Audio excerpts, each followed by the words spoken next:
Hello and welcome to this Southwest Marine Ecosystems webinar. I'll just let everybody get in and arrive, but welcome from the Marine Biological Association, who's hosting today's webinar, also on our 139th birthday today. So happy birthday to us. But this is the third of the Southwest Marine Ecosystems webinars that we've run. The first two, sea stores and seabeds and fish and reptiles, are now available on YouTube. And today we've got marine and coastal birds, which has been headed up by Alex Banks. Before we get on to today's webinar, just to share with you some information about some of the events that are coming up for the MBA that you might be interested in. Lots of stuff, lots of training courses going on this year. Now that we're sort of back in the full swing, and you can check all of these out on our events calendar, which I'll share a link to in the chat later on. As you may or may not be aware, we're also a membership organization. And so if you're not already an MBA member, then please join us, please become part of the community.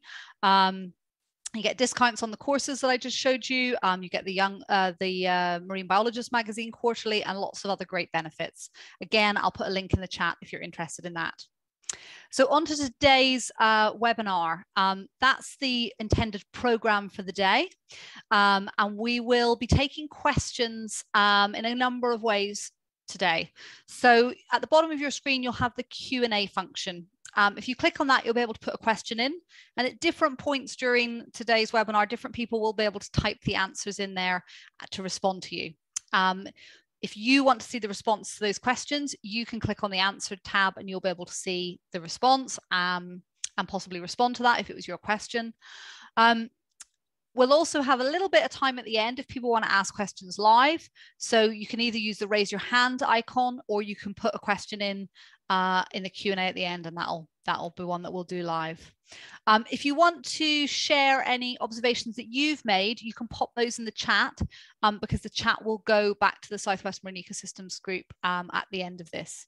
So any observations or comments that you want to put in there, then please feel free to.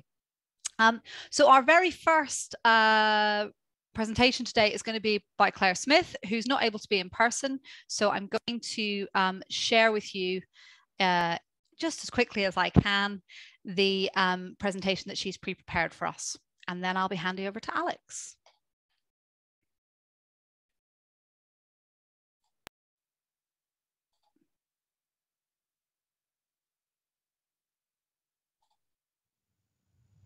My name is Claire Smith. I work for RSPB as a Senior Policy Officer leading on avian influenza UK-wide. Today I'd just like to cover a little bit around the background of high pathogenic avian influenza, an overview of some of the impacts so far, particularly on seabirds, a little bit about transmission routes, what we know about the disease, the research plans that RSPB has for 2023, and some of the policy work that we've done. Then a bit more information about how you can get involved in reporting dead birds in the coming season. And then at the end, there's some links on the slides that can be shared afterwards of where you can find a bit more information. This talk will be from an RSPB perspective, but we are working closely with Natural England and other organisations like the Wildlife Trusts to do some of the work going forward. So following the outbreak that started in 2021, RSPB created two roles for specifically working on AI that are both secondment. So myself and Jean both started in early November last year. I do a lot more with external facing policy work, and then Jean does a lot more of the internal work, keeping our staff and visitors safe, and the operations on some of our reserves.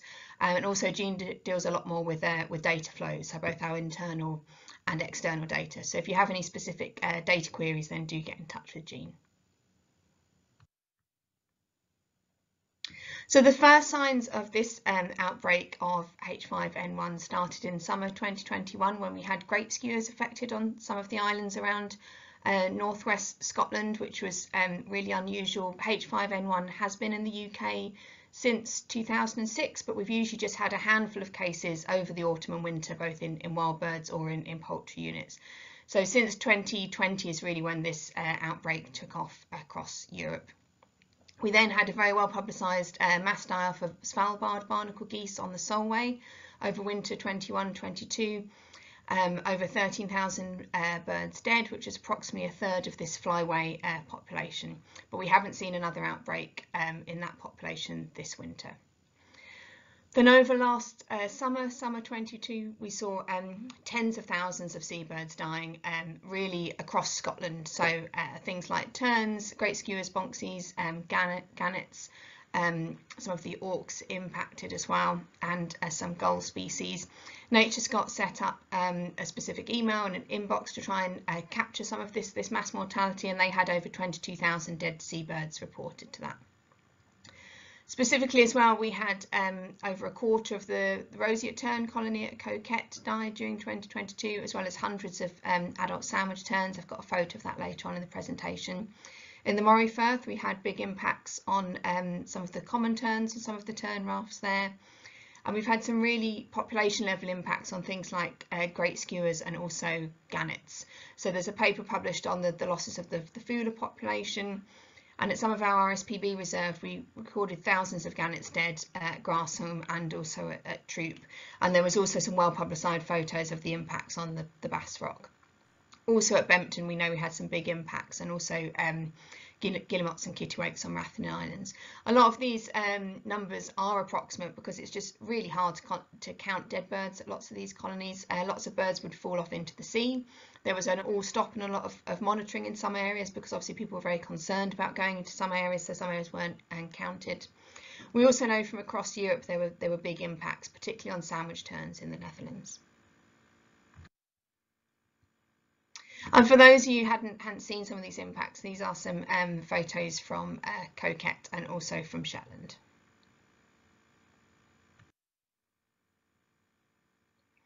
So focusing particularly on seabirds, we know that 20 out of the 25 seabird species in the UK have now tested positive for avian influenza.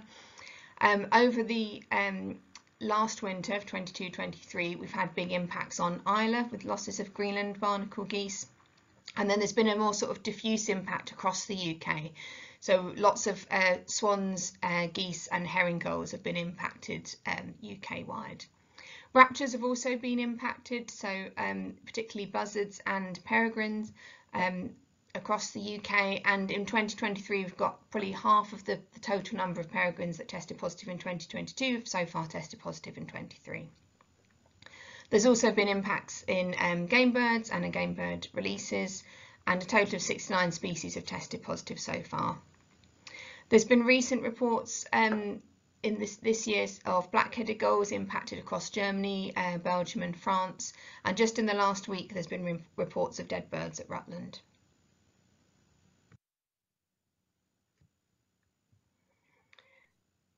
The virus was mostly felt in Scotland last year. It only travelled down to sort of northeast England, Wales, and then right down to southwest really in late summer. So that meant we weren't seeing the sort of impacts on seabirds in the southwest that we saw in the rest of the UK, because it was simply as a lot of the birds had left the colonies. So we didn't have any unusual any mortality reported on Lundy or Scillies. There's not a lot in our own RSPB data. Some gulls at the Hale Estuary Reserve. Then we did start to see gannets washing up in the southwest into August and September. So nearly 400 gannets reported from Cornwall beach strandings, and some reports of dead gannets at sea as well.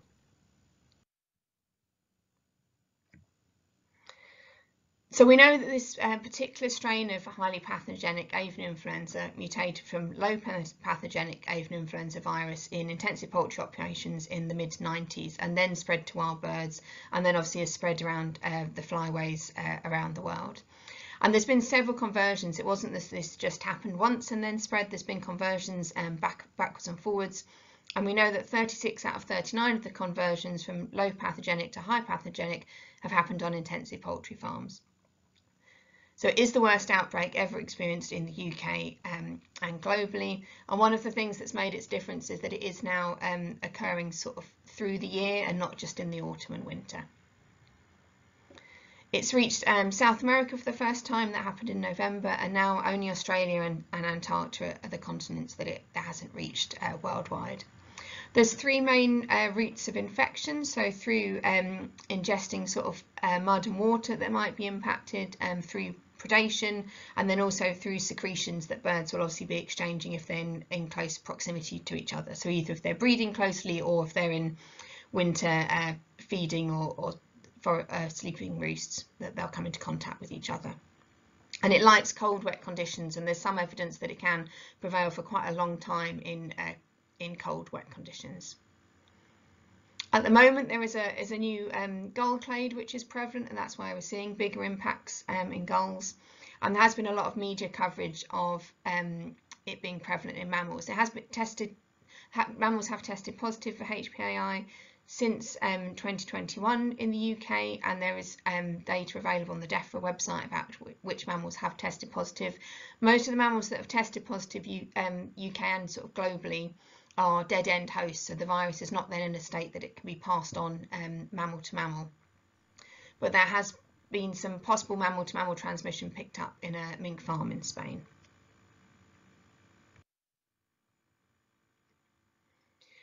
The Convention on Migratory Species and UN Scientific Task Force published a really useful document in January 2022, which gave some really good framework for how we look at the virus in wild birds and how we should be targeting our efforts. So it has some really good things that we should stand by, that wild birds should be seen as victims and not just vectors of the disease. That we should remember that disease is a man-made situation that originated in poultry operations of this highly pathogenic form. That we should absolutely not be culling wild birds as an answer, or also should not be draining wetlands as something that has been proposed in some other countries. It really highlighted the need for a One Health approach. This was also highlighted at the recent COP, which the UK is signed up to, and these interlinks between human health, animal health and environmental health. It really emphasised the need for good data collection and surveillance, and also the authors of that report are working on an updated report which should be due soon, try and pull in some case studies from which are less sort of Eurocentric, and also look at some of the measures that some countries are taking to tackle the virus. So some of the questions we get asked about a lot by members of the public and by staff are on carcass removal and whether we should be removing carcasses. And Natural England have funded RSPB and others to test some of these interventions this year. So this is something we're trying to test at our site. It's obviously a really difficult balance between disturbance of species, removing carcasses, being able to do it quickly, and measuring that impact and understanding whether it is going to have an impact on certain species where adults and chicks moving around might be increasing the spread of the virus. There's a lot of unknowns about the disease. So whilst a lot of seabirds have been impacted, one of the species that wasn't impacted was Arctic skua in Scotland, and that was a species that did slightly better because of the awful impacts on great skuas, and also things like the Svalbard barnacle geese that were hit really badly in the winter 21-22 were not hit again in the same way this winter. And also even with the Greenland barnacle geese, we've lost over 2,000 birds on Isla, also on Col and Tyree, but that infection has tapered off, and it's not completely understood why some of these things are happening, and we do need a lot more spent on kind of immunology and serological research on these as well. So RSPB, in partnership with others, has got a lot of research plans for 2023. We're carrying out an updated seabird census, but really targeted on some sites and some species that were particularly impacted by the virus. So this will give us updated population counts, which will be really important for use in development proposals when they're looking at impacts. And Natural England and others have contributed to the funding for that. We're analysing all the data we have on the barnacle geese on the Solway to understand a bit more about some of the demographic impacts, so looking at birds of known ages and known origins. We're completing a literature review looking at previous outbreaks of highly pathogenic avian influenza of different strains, not just the H5N1 strain, and looking at how different species and populations may or may not recovered, and hopefully that will enable us to target conservation work a bit more. We're looking at serological research, looking at immunology and recovery. Something that was quite noticeable at gannet colonies last year, including the Bass Rock, Bempton, but also at Alderney, was this black eye that we saw. in birds, and we are now starting to see some birds come back to colonies with that, but we don't really know the impacts that has on their productivity or their survival. So there's work coming out on that, and there's a paper coming out on gannet colonies kind of worldwide where HPAI has impacted them. As I said, we're working with Natural England to test some of these interventions in colonies, and RSPB are looking to have a dedicated research staff member who's just working on HPAI as well.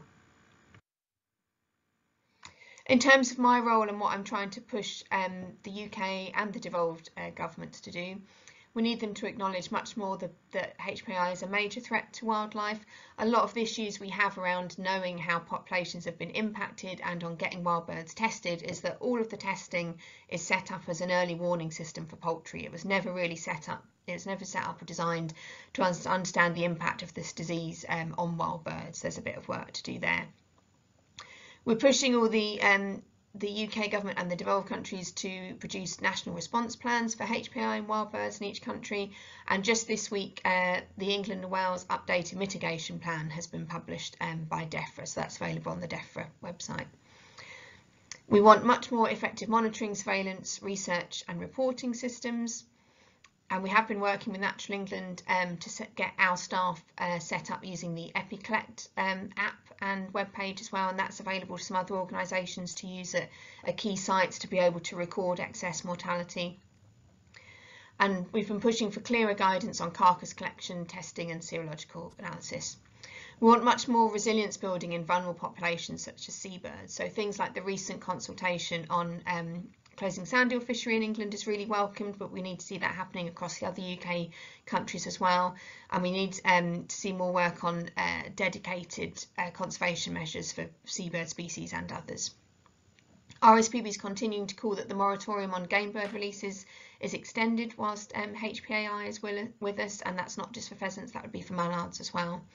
And we really just want to continue that messaging that wild birds are victims and not just vectors. So DEFRA have recently changed the reporting thresholds for dead birds. You can now report a single species of bird of prey, goose, duck, swan or gull, or 5 or more of any other species. It's important to keep checking back on the DEFRA website for that because it is likely to change during the season.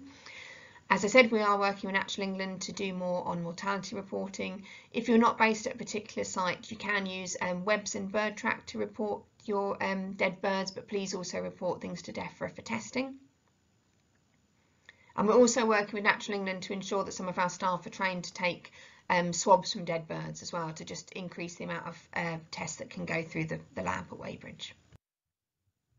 There's quite a lot of links here to find out a bit more information. So RSPB has external web pages on bird flu. We've also got a recent blog which goes into a bit more detail on some of the research that we're undertaking. BTO recently published the outputs of the workshops that they ran in November. There's a really good recent paper looking at AI spread and seabird movements between colonies, which explains a bit more how things have moved through. There's the UN Task Force statement I referred to, and also BirdLife International have got some good information as well. Thank you very much, and please don't hesitate to get in touch after the talk if you do have any specific questions. Excellent. So thank you very much to Claire. Obviously, she's not here to say thank you to, but we are thanking you, Claire. And I'm going to pass you over to Alex now. Thank you, Kathy. And thanks to Claire again. Fascinating, if somewhat depressing summary.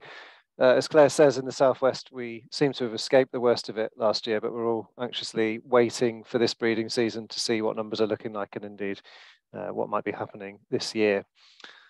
I'm Alex Banks. I'm Principal Ornithologist for Natural England, and in my free time, I'm the editor of the Birds chapter of the Southwest Marine Ecosystems Report and the convener of this webinar. So I'm joined by some collaborators today. I'll just share my screen so we can give you our roundup of the breeding season in 2022.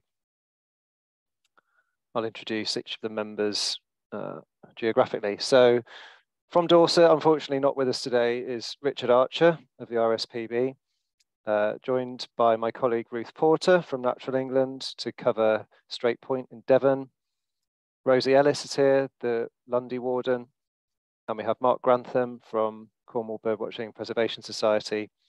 And finally, return from her overwintering period in the South Atlantic, we've got Vicky Heaney of the Isles of Scilly Wildlife Trust. So we're going to kick off with Dorset. We're going to kind of move east to west, and then we'll wrap up at the end with a forward look to 2023. So this is thanks to Richard for this information. We're looking at 5 different breeding colonies in Dorset, starting with Brownsea Island in the east, and then moving along to Purbeck Cliffs, Lodmore, RSPB Reserve, Chesil Beach, and Abbotsbury. So within the colony at Brownsea Island, it's a reasonable year for sandwich terns, so 227 pairs, productivity not too bad, 0.92 chicks per pair. For common terns, productivity was a lot lower, only 0.5 chicks per pair from the 156 nests monitored or recorded within Brownsea Island. Black-headed gulls had a much better year, so nearly 1.6 chicks per pair from the 217 pairs nesting.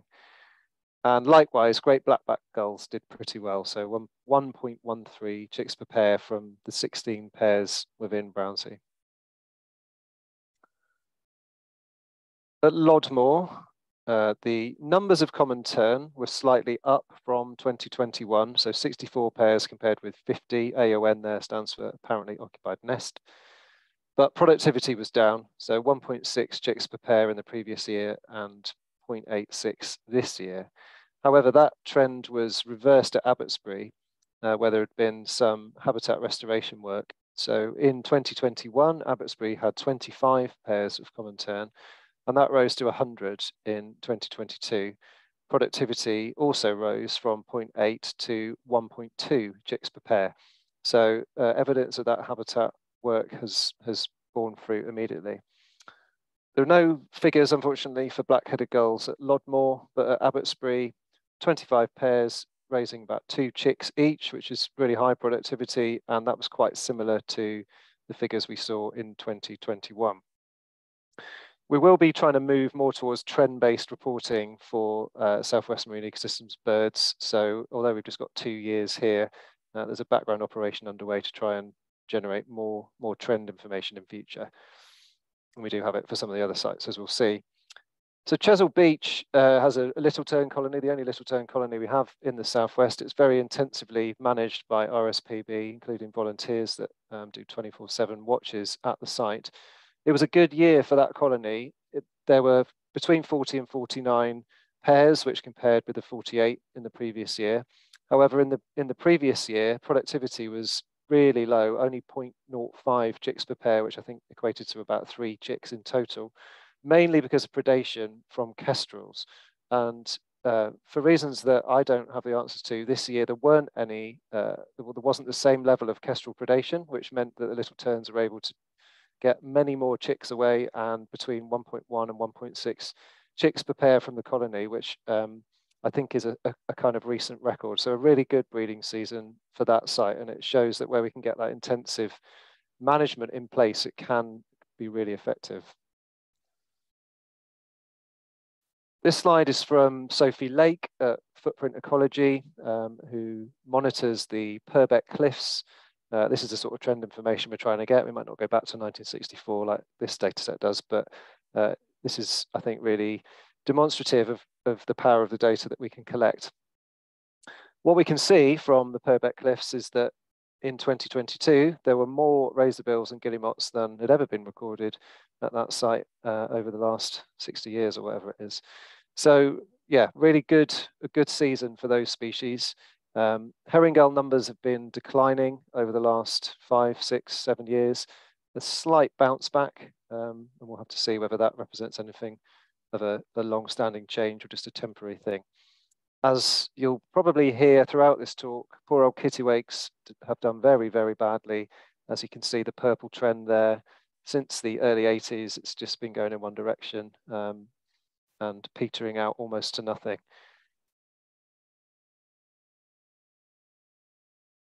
Okay, so that's Dorset in a nutshell. We'll move on to Devon.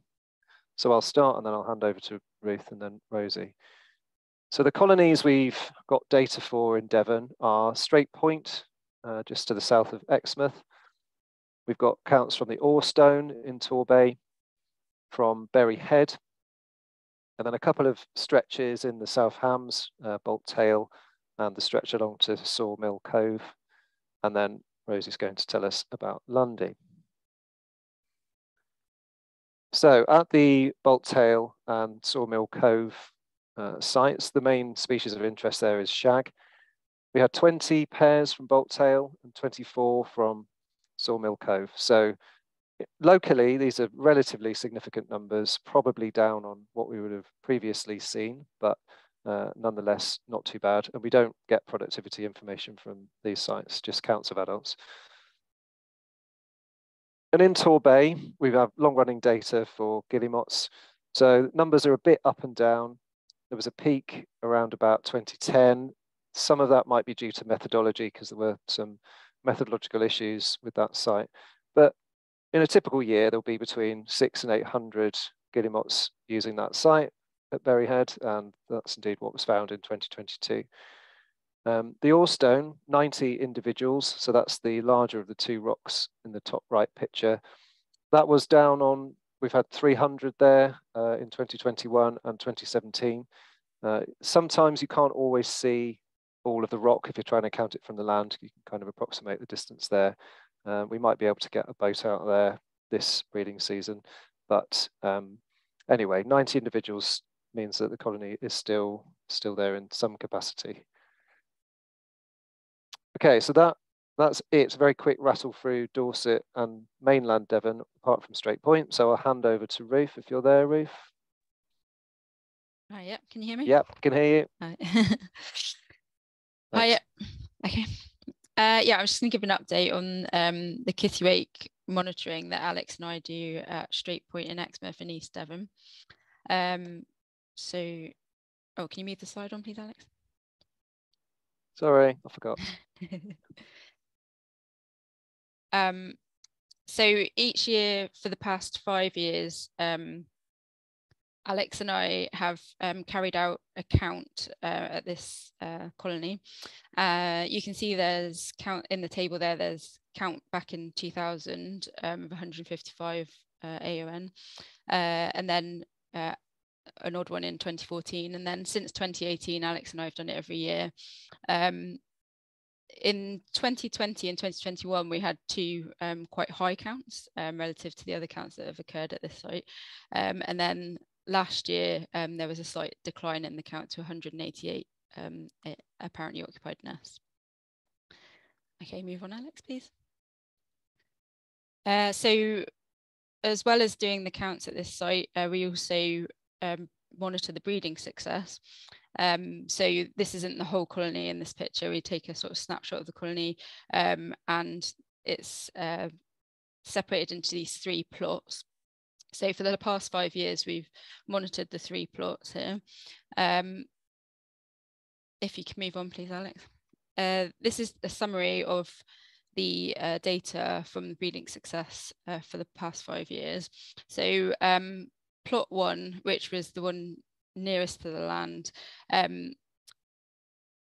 was doing very well. So all 3 plots were doing well in 2018 and 2019, and you can see an overall productivity there of 1.05 chicks per pair in plot in 2018, and then a peak of 1.11 in 2019, which was really good for Kittiwake in recent times.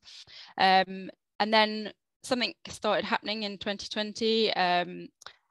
Between 2 visits at the beginning of that season, it was looking really hopeful, and as I pointed out earlier, in 2020 and 2021 we had 2 good counts of apparently occupied nests, but in 2020, as I say, between 2 of the early visits, a whole load of nests became empty, where the birds were just standing on empty nests.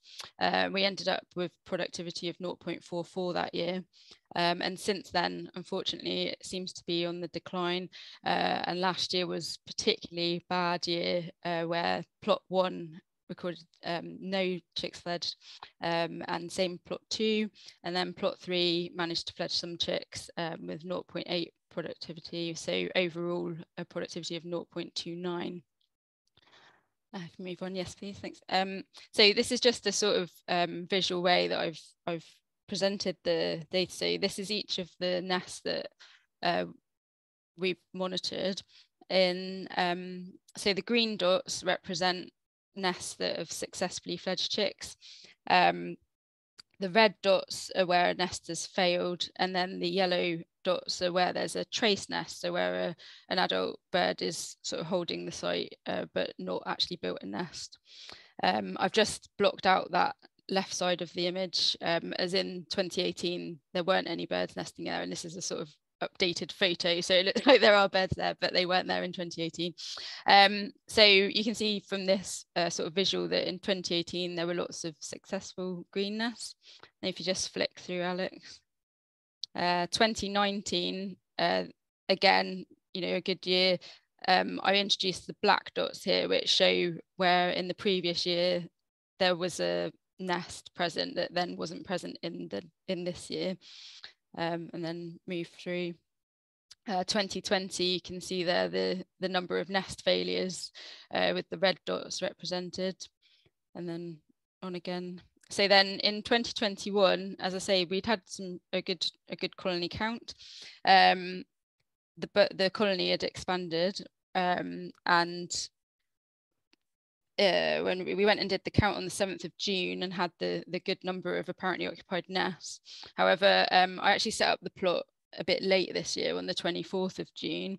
And in between that count and setting up the plot, quite a number of nests had actually, the birds had actually gone, because I didn't even record them as active nests. So the black dots there where birds had been present the year before and then weren't when I set up this plot. So you can see a whole load of red dots and black dots and not looking brilliant. And then on to this year, last year, Alex. So yeah, you can see there the only successful nests were in plot 3 with the green dots. Okay, Alex.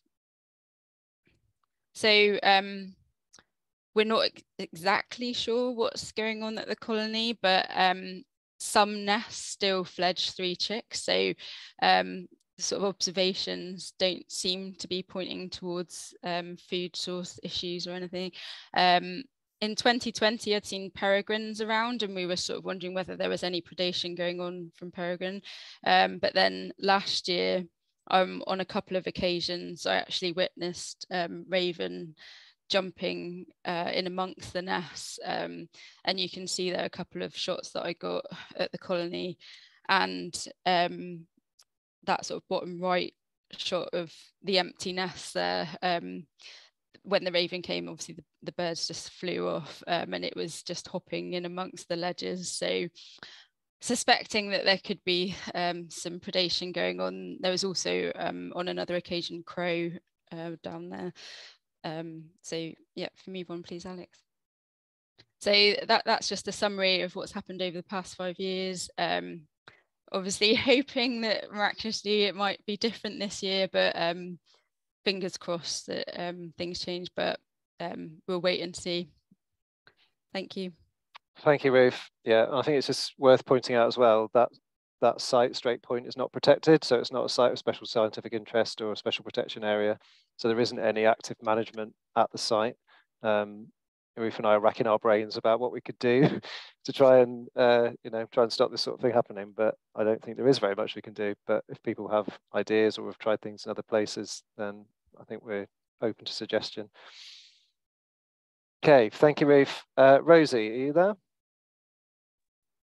Hello, yes. Can you hear me all right? Yeah, I can hear you fine. Brilliant. Okay, so I'll just leave my microphone on. The internet's being pretty slow, so I won't attempt the camera there. Well, so hello from a very blustery Lundy. If you could just skip on to the next slide, I'll get straight onto the puffins. Lovely. So puffin numbers on our survey site were down and lower productivity than last year. But don't go to panic stations yet. The population was looking very healthy and has spread further throughout the island, further south on the west coast and also spreading round to the east coast. So again, no signs of avian influenza in our puffin population, but I'll talk later about later on in the year. Just skip on the next one as well, please. So with our fulmar, again, a good year for fulmar. They're doing well, not worried about our fulmar at all, with plenty of chicks fledging with the fulmar. And then onto our kittiwake. Lovely. So kittiwake, again, the population had quite a decline on our survey sites, although they tend to shift around quite often whereabouts on the island they are. So, but the productivity was actually slightly up on some of our survey sites as well. So still concerning for our kittiwakes. But again, with our kittiwakes, no sign of avian influenza during breeding season as well, which was really encouraging. And then on to guillemots, please, Alex. I'm speeding through this. So at our survey sites with guillemots, we had a poor breeding season with quite a few less, 94 less than 2021, and a slightly lower of the productivity as well. However, the population, we don't do the full island survey every year, so it wasn't due to happen last year. So we don't have the full count, but we are doing another full count this year, earlier than intended, due to avian influenza, to try and get a better picture. But again, no signs of avian influenza in the guillemots during breeding season, and all of Jenny's Cove, which is where the majority of our auks and a lot of our kittiwakes are, was thriving during spring. So really encouraging to see still, and we're just very nervous about this year, and lots of extra survey work is in the books for this year, and lots of extra staff coming as well. If you could skip on to the next one for me, Alex, please.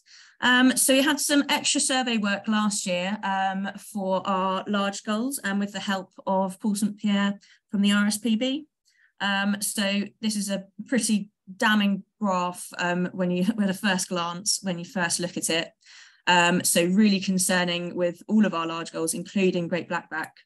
The survey timings were slightly later in 2021. So last year, the conservation team and the RSPB worked together, doing a slightly earlier survey in the May to get a better idea of the productivity of our large gulls, with a theory that they may have spread out later on in the year when the mainly seabird nesting surveys were done slightly later. Can you just skip on to the next one for me, Alex? So with the later survey and our 2022 results, that kind of confirmed our worst fears for our herring gulls, with a 59% reduction since 2000.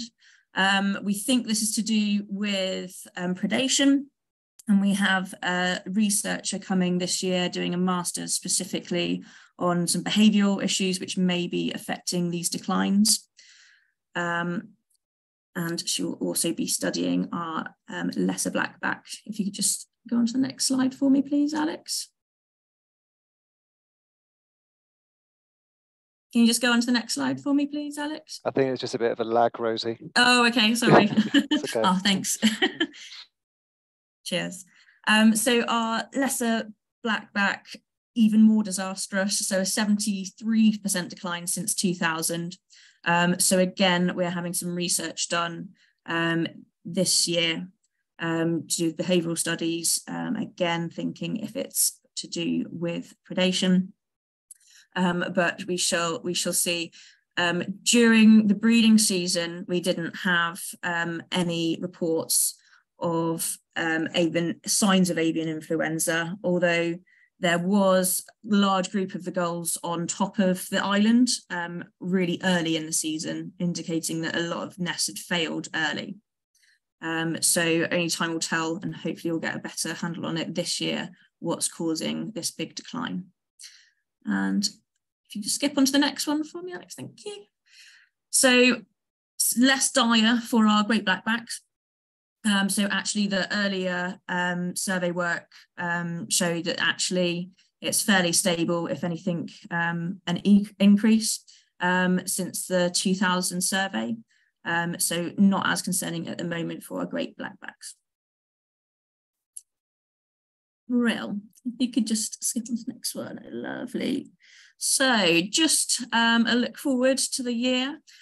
So as mentioned, we have our usual productivity surveys going ahead. We've got a lot of extra optics and resources to help us with those productivity surveys. So many thanks to all of the funding bodies that helped with that.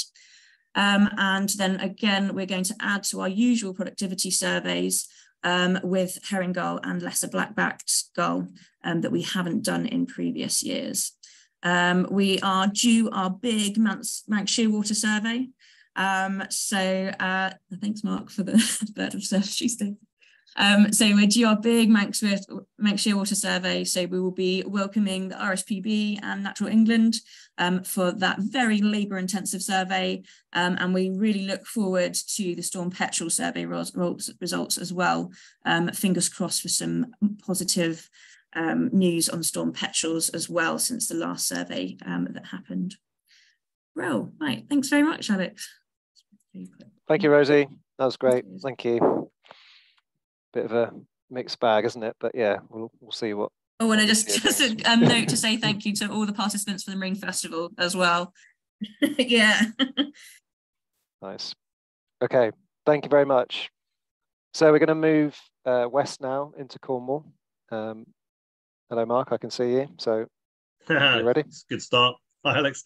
Yeah. So I think I'm giving a slightly different view of Cornwall, I think. So we don't have the standard monitoring that other people do of breeding seabirds. So if you go on to the next one, Alex, what we do generally is we'll go through some of the notable sightings through the year and then breeding seabirds.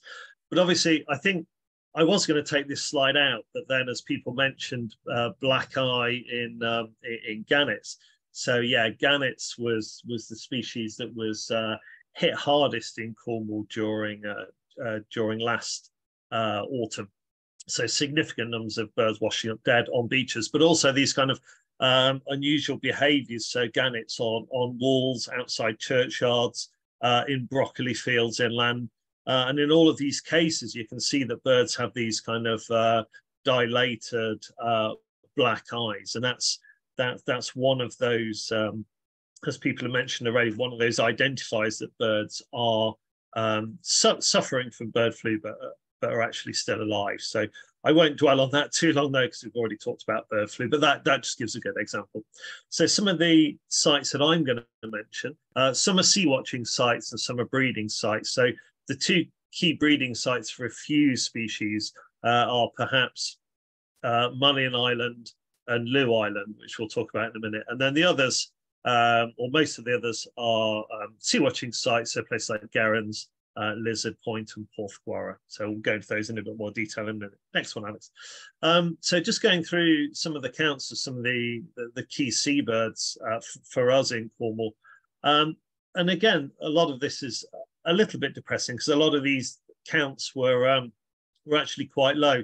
So species like black-throated diver, so Gerrans is, these are in the protected areas that we have in along the South Cornwall coast, either the Fallon-Helford Marine SAC or the Falmouth Bay to St Austell Bay SPA. So those birds like Great Northern Diver, black-throated diver, and black-necked grebe as well. These are all species that exist in marine protected areas, and part of their designation is for these birds.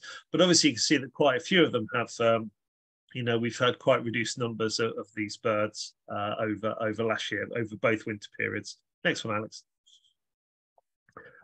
Back out at the sea, it's a slightly more impressive sea watching year for a lot of people, with big counts of a lot of these seabirds. A few unseasonal counts, and we'll look at some of those will pop up in later slides. But very early counts of birds and some winter counts or winter records of birds as well, which are quite unusual. But one of the highlights for sea watchers in Cornwall definitely was this incredible passage of great shearwaters late October, and including birds seen from, effectively sites tucked into bays, such as sites right in the middle of Falmouth, where people were seeing hundreds of great shearwaters from sites on the edge of Falmouth docks. But equally, you go a bit further out, Bass Point, which is down near Lizard, having 10,000 great shearwaters passed on one day alone. And that's a minimum estimate, really, because at times there were so many great shearwaters passing, they were impossible to count, really. Next slide, Alex. So there were also then high counts of a few other species as well, so things like puffin and storm petrel. Interestingly, black guillemot is a species that we only ever see as quite a scarce winter visitor to Cornwall, and we can actually go years where we don't have any records at all. So having one or two in a winter persisting into the summer, bless you, Alex, is actually quite unusual. Next slide. And on top of that, so just having a very quick look at some of the more unusual records as well. And it does seem it might be a case of increased effort and increased observer skill, but we seem to have increasing records of a lot of these rare and scarce seabirds. So 7 reports of Thayer's petrel is absolutely exceptional in an autumn, and that was a species that we were lucky if we had one annually. So 7 a year is incredible. Black-barred albatross is now almost an annual visitor to Cornwall, which is just completely unheard of. Next slide. And then if we go on to some of the petrels as well, it was a completely crazy year for petrels. So these are incredibly rare birds that probably unless you've ventured around the world, a lot of people won't have heard of, but having multiple Madeiran petrels past Cornish headlands through the autumn was exceptional. A Banram petrel and then Trinidad petrel as well early in the autumn, and these are all like absolutely exceptional records. And again, just highlights that something perhaps strange is going on, that we have far more records of these birds. Wilson's petrel as well, I think, is partly observers are more tuned to picking up these birds, but also that people are aware of going out on pelagics and knowing where to look for these birds as well. But 10 Wilson's petrels on a single day off Lizard Point is an incredible record, and very early in the season as well. Wilson's petrel is normally quite a late petrel, so to have that many in August is quite exceptional. Next slide. So going on to breeding birds, unfortunately, with bird flu restrictions, visiting some of these breeding islands made life a little bit more difficult. But we managed to get some basic data from Lew Island, which is along the southeast coast of Cornwall. So reasonable counts of cormorant, our third highest count, shag. But again, as people mentioned earlier, great blackback gull going down slowly. So 72 nests on on Lew Island was very low, and again we do suffer this problem of very low productivity on Lew Island. So from 72 nests, we only had 69 chicks ringed, and we can take that as birds that are near fledging as well, because most of those chicks would have been ringed at an old age. Herringull, on the other hand, is actually increasing on Lew Island, with the highest count for quite a few years. Oystercatcher as well, and this is purely a case of increased effort and increased user or observer familiarity with the birds. But 21 AONs for Oystercatcher was quite impressive. Next one, Alex. Back onto Mullion Island. We suffered on Mullion Island. We weren't able to visit later in the year to monitor great blackback gulls. But our cormorant records, we set the record in 2021 for the number of nests. So 69, although it was down on 2021, is still a very notable number of cormorant nests. And Mullion Island and Lew Island vie for top site for breeding cormorant in Cornwall. But yeah, unfortunately, great blackback gull, we didn't get a nest count because of the timing of our visits to monitor cormorants, and then also with bird flu restrictions and poor weather, we weren't able to visit. Next slide. So some of that was a little bit cheery, some of that was a little bit depressing. But going on to kittiwakes, this is the very depressing picture, unfortunately, which is developing a bit of a theme. Next slide, Alex. So Porthmessen used to be one of the biggest sites in Cornwall. So this year, early monitoring in June found 203 apparently occupied nests with over 500 individuals at the site. But that very, very rapidly dropped to just 48 sites by July, and then the colony was abandoned by late July as well. And that compares to over 320 mostly successful nests in 2021. So that's quite a catastrophic failure of that site. We saw similar at Portreath as well, with some big counts early in the season, and a lot of apparently occupied nests as well. And if anything, this was an increase on recent years. But what was apparent that the settling of birds into the site was very late. A lot of these sites, there was very limited egg laying. So we were only able to monitor 56 nests through the site, which compares to over 130 in previous years. And that's just because birds weren't settling to lay. So 2 sites where we thought birds were breeding, they never laid. And then of the rest, 38 failed at the egg stage. And most of those were, we think, predation by ravens. And then any that survived through longer than that failed at the chick stage. And that was predation by peregrines mostly. And then shortly after that, the very few sites, nest sites that were still viable, then abandoned. So again, that site as well was abandoned by the end of the season. Next slide. So the only other site really was Trewalvers Head. Again, a depressing story that what were the 2 core sites failed for the 4th year running.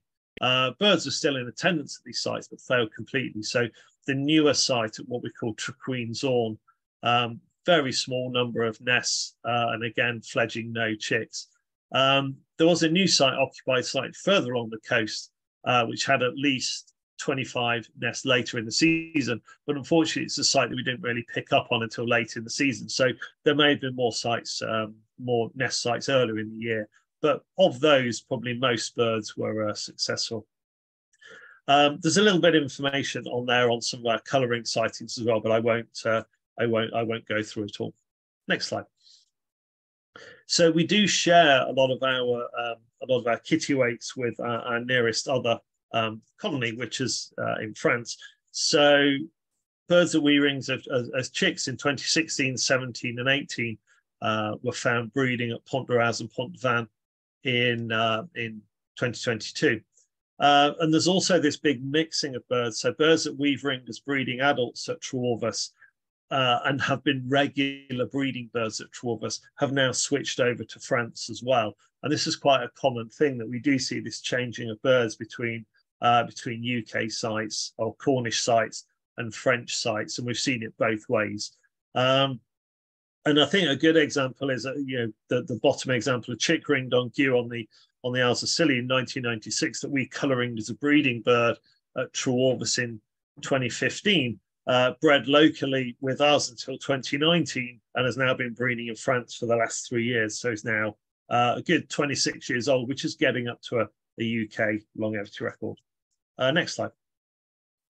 So interestingly, this is the very depressing bit at a Cornish-wide context. If we look back to the seabird colony register from the 1980s, Cornwall hosted 22 breeding sites for kittiwake, including an incredible 675 nests at St Agnes Head.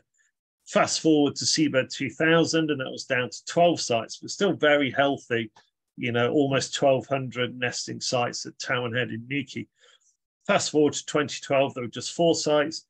Fast forward to 2022, and there's just a single site with 25 AONs that was successful. And this is kind of symptomatic, I think, of how kittiwakes have fared at the southern edge of their range. So quite depressing. Last slide now, Alex. So just these few extra sort of key things that we'd like to see for the future is this continued monitoring of kittiwakes. Although these birds are failing, I think it's quite key to identify why these birds are failing and where are the key points in their life cycle that they're failing. And as has been mentioned before, looking at possible impacts of HPAI of bird flu on our sites is key to up our monitoring of these standard sites. On the back of what was done in the seabirds count census, and I'm also keen to look at some of the urban gull work, because we've had a lot of dead herring gulls found in Cornwall as well. So it'd be useful to redo some of the urban gull work and try and look at what impact bird flu might have had on urban gulls. And obviously that again feeds into, you know, we're super keen for more nest recording of those very common and very widespread birds such as shag, fulmar, herringull, and that all feeds into our better understanding of breeding periods. Brilliant. I think that's me done, Alex. Thank you, Mark. That was great. Before you go, do you know anything about the trends at the French colonies? We've had colour ring birds from France at Strait Point as well. I'm just interested in the dynamics between the different colonies. Are we seeing a redistribution, or is it just a general decline across the board? I think it's a general decline. Yeah, I mean, I kind of mentioned that a lot of, and they saw the same in France, that early in the season they had very little uptake of, so birds were arriving at colonies, but they weren't settling down to nests. So there's very late take-up of birds at breeding sites. First egg dates were very much delayed, and there was very much a drop in the numbers of actively occupied sites. So a lot of sites were occupied but never went on to laying. The French thought that was to do with food availability, but also a period of sort of spring storms that we think just put birds off breeding. And we thought the same at Portreath, that it was a combination of those factors, that birds just never settled early in the season to actually get into breeding. Okay, thank you. We can try and cover that in the report a little bit. Thank you. Brilliant. Right, Vicky, over to you for the Isles of Scilly update. Thank you. Great, thanks, Alex. So yeah, got a few species to run through and some of the work we did in 2022. I'm employed by the Wildlife Trust, but of course we work closely with Natural England and the AONB and the RSPB to put these things together. Brill. So next slide. Yeah, you've got a little view of where we are. The colonies that are based, I mean, actually when we did the big count in 2015 was the last full count. There's actually 60 different rocks and islands that have got seabirds on across Scilly. So in between the large counts, we sort of try and do a bit of monitoring of key species at key sites, but obviously doing the whole thing is a big job, and something that we're hoping to do this year. So we've just had funding confirmed for the full SPA count in 2023. So watch this space on that one. But yeah, next slide, please. So what I like to go back to every time is this lovely graph of our Manx shearwaters. And this, you can see there, so the winter of 2013-14 was when we removed the rats. And as a sort of legacy of that, we're still monitoring, in particular, the Manx shearwaters on St Agnes and Goose. That's just two of the islands of the whole of Scilly. The population of the whole of Scilly, the last full count was about 500 pairs. But as you can see now, this population, where the rats have been removed from this inhabited island of St Agnes, have started to increase massively. It's made a real difference. What you're looking at the end there, so 2020, no results, but 21 and 22, we started to look more at the correction factor. So that's counting these birds, they're down the burrow, you're using a recording of their call, and if the bird is down there incubating, it calls back. But obviously not every bird does call back, so you always, for the number of responses you get, you correct it up a little to make up for those birds that ignored you. And now that we've got more birds there, we can actually look at working out that correction factor each year, which is what we should be doing, but we haven't had enough burrows accessible to be able to do that in the past. But now we do. We're looking to find that actually our correction factor was a little low. So we've probably got even more birds than we thought. And that sort of light blue is the increase in birds if we use the specific correction factor I got for those 2 years. So something up to 150 birds now, 150 pairs on St Agnes and Goo following rat removal. So next slide, please. And again, a lovely graph which shows how many chicks are fledging. The increase in numbers is certainly to do with the fact that we've removed the rats on St Agnes and Goo, but it's got to be also recruitment from places like Lundy, from Ramsey, other places where the rat removal was done before that, and they're starting to have lots of young chicks looking to recruit, and I'm sure we're benefiting from that on Scilly. But obviously by now we're also benefiting from our own homegrown chicks. 56 chicks encountered on the surface. These are the chicks that are getting ready to fledge and come out around their burrow entrances after dark, doing some exploring, checking out the stars, and getting ready to go off to South America by themselves once the adults have abandoned them. But yeah, 56 chicks last year. Next slide. Looking at storm petrels, again, they are a bird that's massively benefited from that removal of rats from St Agnes and Goo. So we have about 1,300 pairs across the islands. 700 or so of those are on Annet, and then St Agnes and Goo had no breeding storm petrels before rat removal. And although a number of birds have started to come back there to breed, we have currently been having an issue with cat predation. So unfortunately, we're looking at an island which has a resident population, and that brings domestic cats. And so that's an issue that we're working with the local population to see how we can address that in the coming years. The other thing with storm petrels on Round Island, we found, doing some of our winter surveys for mice and rats, that we found that there were rats had got to Round Island. We're not aware of them ever being on that island. It was something that had lighthouse keepers up into the early 90s, and they would always have kept rats at bay, and we weren't aware of rats being on that island at all. So the last time we counted the storm petrels there was in 2015, and that's actually the last time we were there. In fact, it's a difficult island to access, and having found rats there, doing the count in 2022 for storm petrels, we found just 11 pairs, and that was down from nearly 180 in the previous count. So it just goes to show again, rats are a massive issue for our seabirds, particularly the burrow nesters, and there is more appetite on Scilly at the moment for looking to removing rats from a lot of the other islands, and we're just starting to have those conversations with the resident populations, the people, that is on Briar, St Agnes and Tresco, to see if we can move that forward in the coming years. Next slide, please. So lesser black-backed gulls. We have about 2,500 pairs of lesser black-backed gulls across Scilly. That's, again, going back to that count in 2015. So a lot of our numbers are starting to be out of date, which is why it's going to be great this summer if we can update them.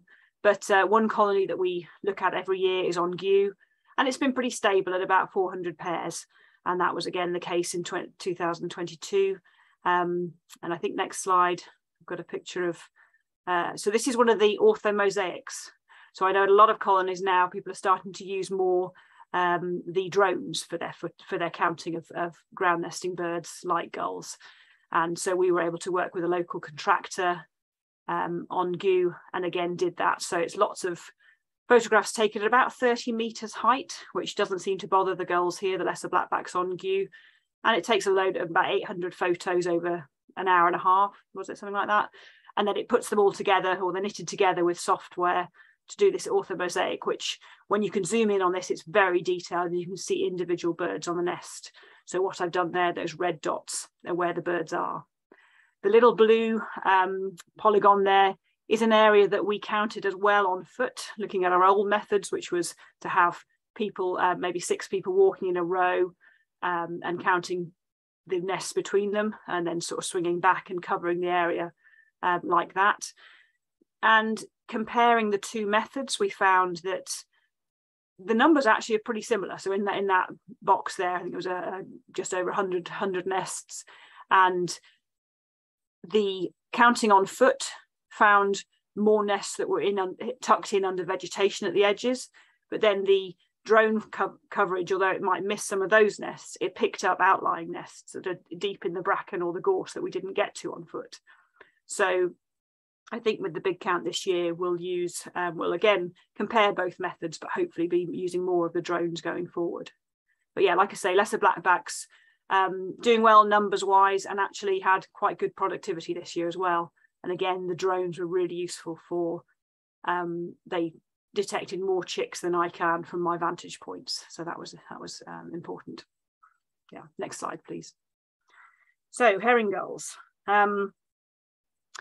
About 500 pairs across Scilly, and it's something, herring gulls in particular have been, like many big gulls, have been declining in number. But I've been comparing two different sites for productivity. So the light blue bars are the birds that nest on the rooftops in town, only about 20 pairs, but every year they've been pretty stable in their numbers, like I say, about 20 pairs, and also high productivity, so enough just about to keep that population stable. The darker blue is herring gulls that have been nesting at a more natural site on the northern beaches of Sampson, and seem to show a much lower productivity. These sites are very close by, really, so the inference is that the birds in town are using more of the anthropological food sources, and that seems to be doing them better, and maybe they have less predation on the roofs. I'm not sure exactly what causes that, but that seems to be what's going on. I'm hoping that using drones a bit more for the herring gulls as well, maybe there's more chicks that I'm just not seeing from my vantage points. But interestingly, the herring gulls are not as happy with the drones as the lesser blackbacks were. Like I say, lesser blackbacks on Goo, we could have the drone at about 30 meters, and with the drone flying at 80 meters over the birds on Sampson, the herring gulls, they still weren't happy and were checking it out, which obviously we need to avoid happening. So we're hoping to have a new drone this year, which is has a higher zoom, so can be higher and still see the same resolution, but also is quieter, which may be another issue. Okay, next slide, please. Kittiwakes, well, we've seen it at all the other sites as well. Scilly is no different. 2021 was the first year in recorded history that we didn't have any of the kittiwakes breeding at all. In 2022, we did have 11 pairs tried and actually managed to fledge a couple of chicks, but clearly not enough to give this population a rosy future as yet. Yeah, next slide, please. Fulmars, so I look at a little bit of fulmar productivity on two sites in the east of the islands, at the Daymark Head on St Martin's and also Menawethan in the Eastern Isles. And again, I've got this dotted line, estimated productivity needed for colony stability. And so that's taking into account the number of chicks fledged, their survival to breeding age, and their number of years they're likely to breed. So there's quite a lot of demographics go into that, but with the other, knowing the general life expectancy for a fulmar, you need to be looking at fledging at least 0.5 chicks per breeding attempt per year to have a stable colony. And as you can see at both these sites, they're not really reaching that very often. Overall, the number of fulmars on Scilly, it's about 500 pairs altogether, but slight declines, and certainly this productivity could start to explain those. Next slide, please. Common terns, it's a similar story to the kittiwakes, I'm afraid. Although we did have breeding pairs in 2021. I've seen common terns already this year, but they just seem to generally turn up very late. They're laying really late, sometimes right into the end of June, even July, before the first eggs are shown, and so they're just not being successful in fledging any chicks. And I think that, like I say, that seems to be an issue in other places around the area. And yeah, like kittiwakes may soon be a breeding species of the past for Scilly. Next slide, please. We did do a little bit of work with the shearwaters putting out some boxes this year. So we decided we would put some artificial boxes out for shearwaters. We looked at doing it on St Agnes and Goo, where we've seen evidence of burrow competition as the number of birds has increased there. We've seen on at least over 10 occasions, I've seen eggs kicked out, perfectly viable eggs that aren't broken, but they've been kicked out. They're just at the entrance to a burrow. So we decided we would try and put in some artificial boxes to help some of those new recruits in finding a new site. We didn't get to put them on GU because the whole thing is a scheduled ancient monument, and the permissions for digging anything past the top surface of the ground was very complicated. And then on Agnes, we have cattle grazing. So again, the trampling issue was something we were concerned about. So we decided to put them on Anet, and we put out 35 boxes. And I'm hoping that this year, maybe some of them will be occupied, because we also have a couple of cameras with solar panels to help with a live feed, and that would be a great way for people to be able to engage with what is a really important species for Scilly, but obviously not very visible at times. Next slide. So I think I put this slide in really to remind myself to say that yes, we're planning the big count in 2023, and it'll be really interesting to see what's happened since the last count in 2015. Things like our greater blackbacks. We do an annual count on Anet, and there's about 180 pairs on Anet each year, but over 1,000 for the whole of the site, which makes us one of the most important sites for greater blackback in the UK now. So it'll be interesting to see what's happened with those. Yeah, and to see the ongoing trends for the gulls, and maybe the auks seem to be one that seems to be doing okay these days. So fingers crossed for that. But really just to say thank you for all the funding we have, and yeah, I look forward to any questions. Thank you. Thank you very much, Vicky, and glad you could join us today to give us that update. Much appreciated, and fingers crossed for this breeding season. Let's hope we can get everything done. Okay, so that's great. That's the last of the roundups from 2022. Just a very brief look to 2023. I think, as Claire mentioned in her presentation, and some of the other presenters have mentioned too, there are quite significant plans for 2023 to monitor the key colonies. So the ones you can see on the map tend to be the most abundant seabird breeding colonies in this region. And I think we have plans to cover most, if not all of them, in 2023. Some of them need boats, so we're in the process of trying to get those arranged, but through the work that RSPB is leading to monitor HPAI impacts, we've got these plans together to hopefully get out to most of these sites.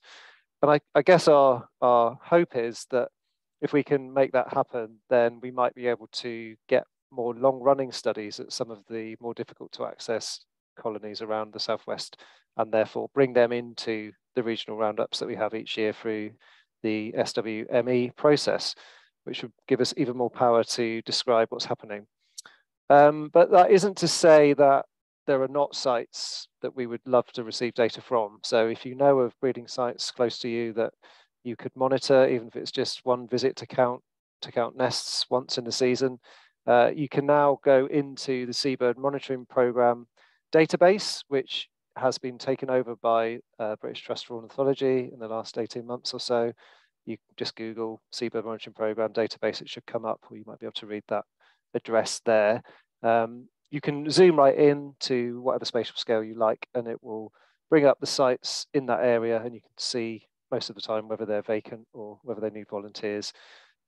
As Mark says, the other thing we're desperately in need of is more data on breeding and on productivity. So that involves watching nests throughout the summer effectively, or making a series of visits across the summer.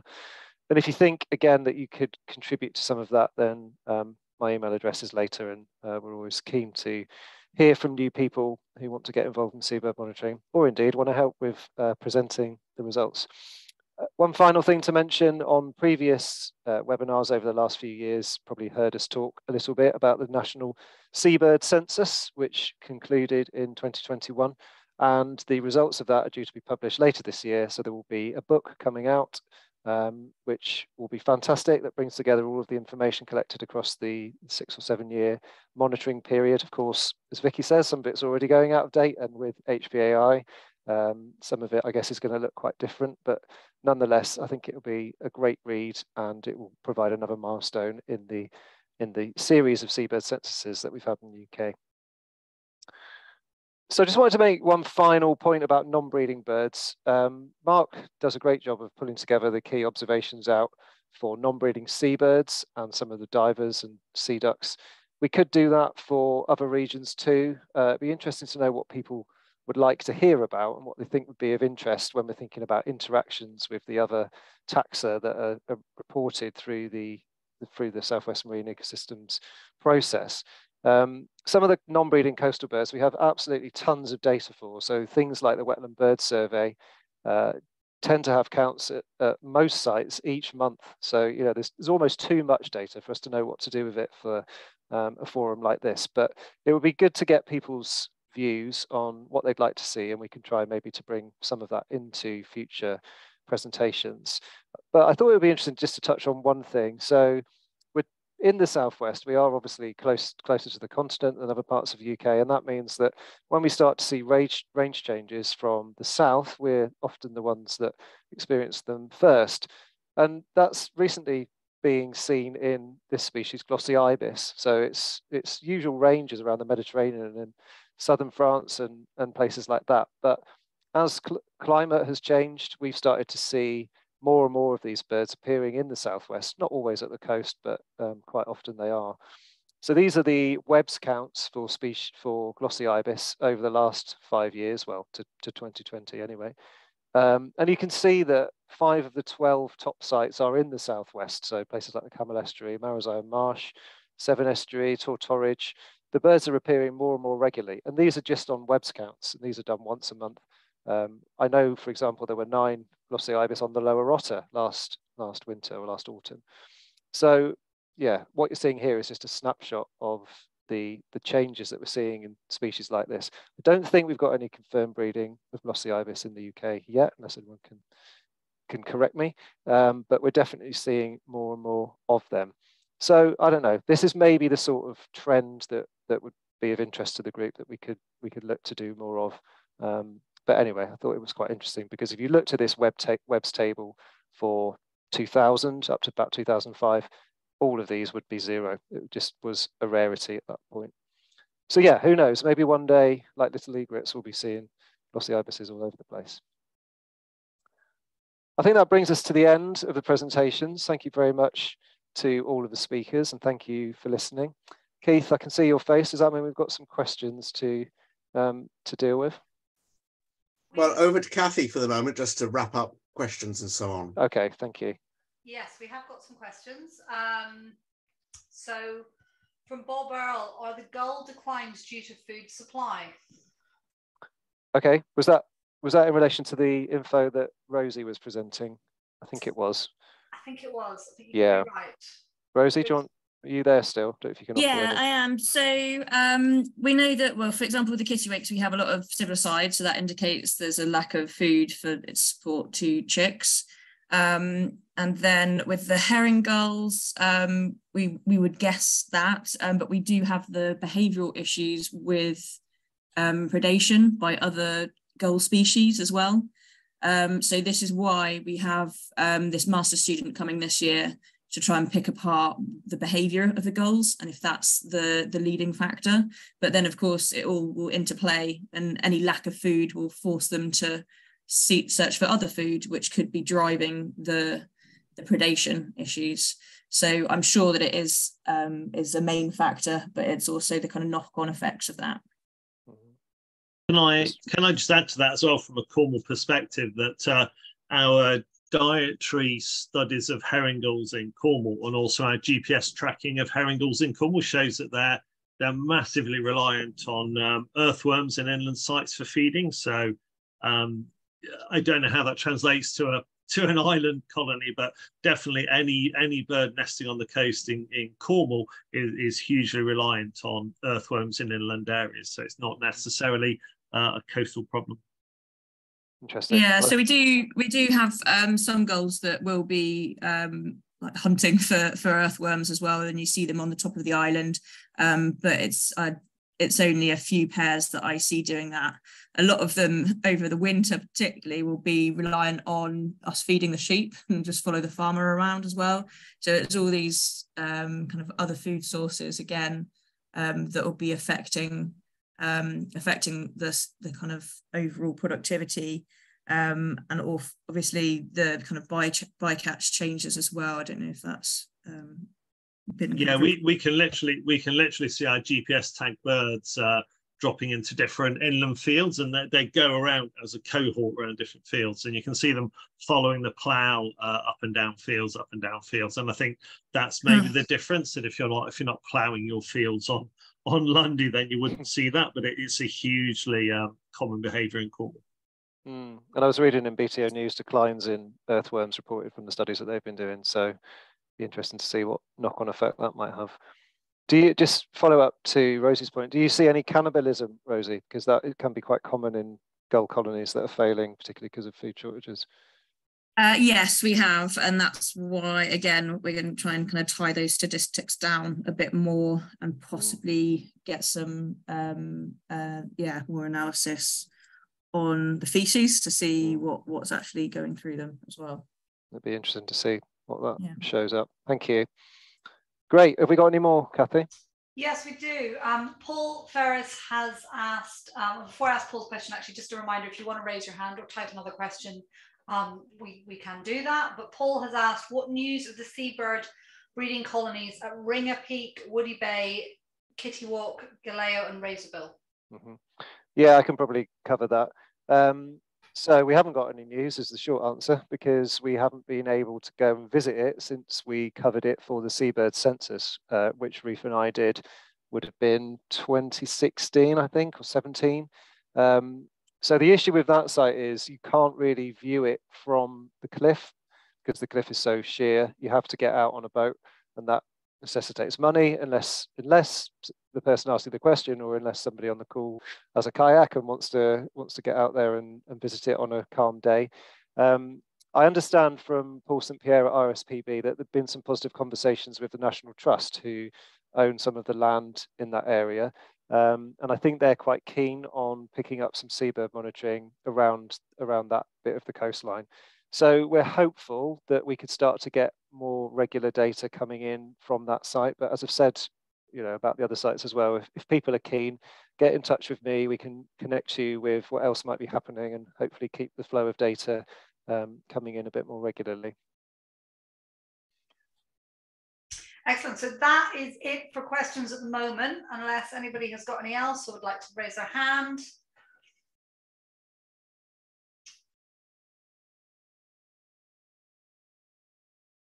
I see Vicky's turning her camera on. Have you got a question, Vicky? No, I was just turning my camera on, sorry. No, that's all right. It's anxiously anticipating the question. So Kathy, you've seen my request just to make a final roundup? Absolutely. So yeah, I'll pass over to Keith when you're finished, Alex, if you're done. Yeah, no, I think just thanks once again to everybody who's contributed for this. It's quite a lot of hard work putting these things together, and it takes up people's time, often their spare time. So very grateful for everyone contributing. And yeah, if you have stuff to feed in out there on the webinar, then please get in touch with me. We'll put it in the chat and we can incorporate it into the report, which will be coming later in the year. Excellent, thank you very much. I shall pass over to you, Keith. Okay, well, I just wanted to round up really and say this is the last of the webinars, which is hosted by the Marine Biological Association. So enormous thanks to the MBA, because as Alex says, it takes up a lot of time organising these sorts of meetings, as well as obviously the people who contribute. But in particular, a personal thanks to Kathy, who's made sure that the webinars run smoothly and that the issues are settled, and they're settled calmly. I've been very impressed, Kathy, that, with all the little hitches that have come up, you've just sorted them out basically. And so thank you very much indeed to you. Thank you to Joe Langston, who's the head of membership at the MBA, who sits on the Southwest Marine Ecosystems Steering Group. Great to see the MBA so deeply involved. And I think that with all the hard work that everybody does, thank you very much indeed to everyone. Watch the videos to catch up. So I think a lot of people are watching the videos, and they come up pretty quickly after the webinars, and very soon there'll be a complete set. So thank you very much again, Kathy, for hosting these meetings, And thanks everyone for, you won't make an ornithologist of me yet, but it's all interesting stuff. Thanks very much. Thanks again, Kathy, too. Excellent. Yeah, you're all very welcome. And we are available for hosting any of your online events. Just get in touch with the MBA. So thank you very much, everyone. And we will stop it there. Thank you.